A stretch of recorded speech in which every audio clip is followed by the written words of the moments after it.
اچھا، اب آپ اگر یہ کہیں کہ بھائی اسلام کے بھگوان نے مسلمانوں کو میٹ کھانے کی اجازت کیوں دی، تو اس کے لیے پھر آپ کو یہ سوچنا ہوگا کہ اسلام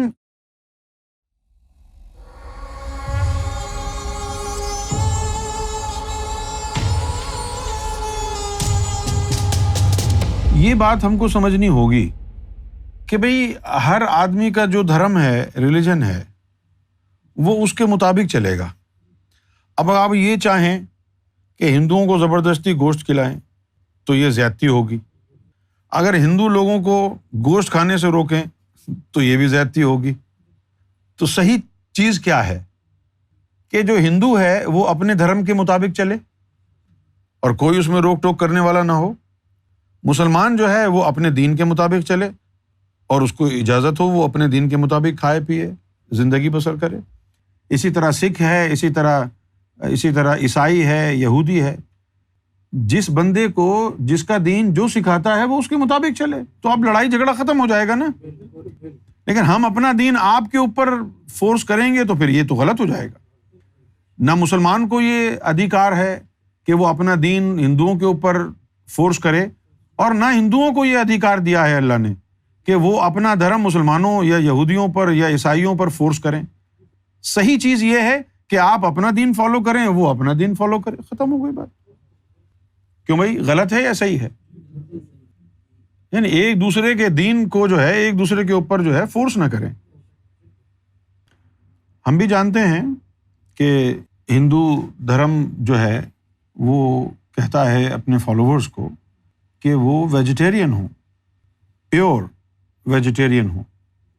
اور سوال یہ پیدا ہوتا ہے کہ کیا یہ غلط ہے؟ نہیں، غلط نہیں ہے، بالکل غلط نہیں ہے، کیونکہ ہم صوفیزم میں جب ہم بھی نفس کو پاک کرنے کے لیے جنگلوں میں ہمارے بزرگ جایا کرتے تھے، تو جب تک وہ پاک صاف نہیں ہو جاتے، رب نہیں مل جاتا تھا، وہ بھی ویجیٹیرین بن جاتے تھے، جتنے بھی صوفی گزرے ہیں، کیونکہ اس سے اسپریچولیٹی میں مدد ملتی ہے، کیونکہ جو میٹ ہوتا ہے اس میں نیگیٹو انرجی بہت زیادہ ہوتی ہے، تو بات معلوم ہے ہمیں۔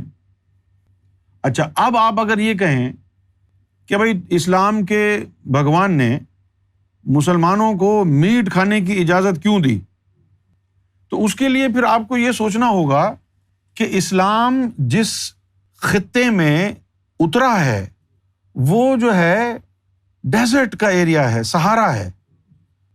اب یہ جو عربستان جا کے دیکھیں آپ، تو وہاں بس بنجر زمین، چٹیالے میدان ہیں، گھاس پھوس ہے ہی نہیں وہاں پر، وہاں کیا ویجیٹیبل ہوگی صحرا میں؟ تو آپ ایک ہندو بن کے سوچیں کہ بھئی یہ مسلمان گوشت کیوں کھا رہا ہے، اس کو ویجیٹیبل کھانی چاہیے، اللہ نے کیوں اتارا ایسا حکم مسلمانوں کے اوپر کہ چلو تم کو گوشت کھانے کی اجازت؟ یہ بھی سوچنا چاہیے کہ جہاں اسلام اترا ہے اس خطے میں ویجیٹیبل ہوتی نہیں تھی، وہاں صحرا ہی صحرا ہے، تو وہاں جو جانور ہوتے تھے اب وہ کیا کھائیں گے زندہ رہنے کے لیے، لہٰذا ان کو اجازت دی کہ ٹھیک ہے تم کھا لو۔ یہ بھی تو سوچے نا یار، ہمیں بھی معلوم ہے، ہم جانتے ہیں کہ انسان اپنے اگر شریر کو پوتر رکھنا چاہے تو اس کے لیے اسے شدھ شاکاہاری ہونا پڑے گا، یہ جانتے ہیں ہم۔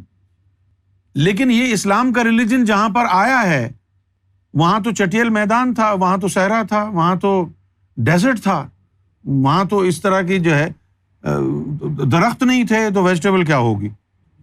تو اب اگر اللہ ان کو یہ کہہ دیتا مسلمانوں کو کہ صرف ویجیٹیبل کھانا، شدھ شاکاہاری ہونا، تو سب بھوکے مر جاتے۔ تھا ہی نہیں ویجیٹیبل وہاں پر، کیا کھاتے ہیں؟ تو اللہ تعالیٰ کی بھی جو ہے وہ حکمتیں ہم کو سمجھ میں آ سکتی ہیں اگر ہم غور کریں تو۔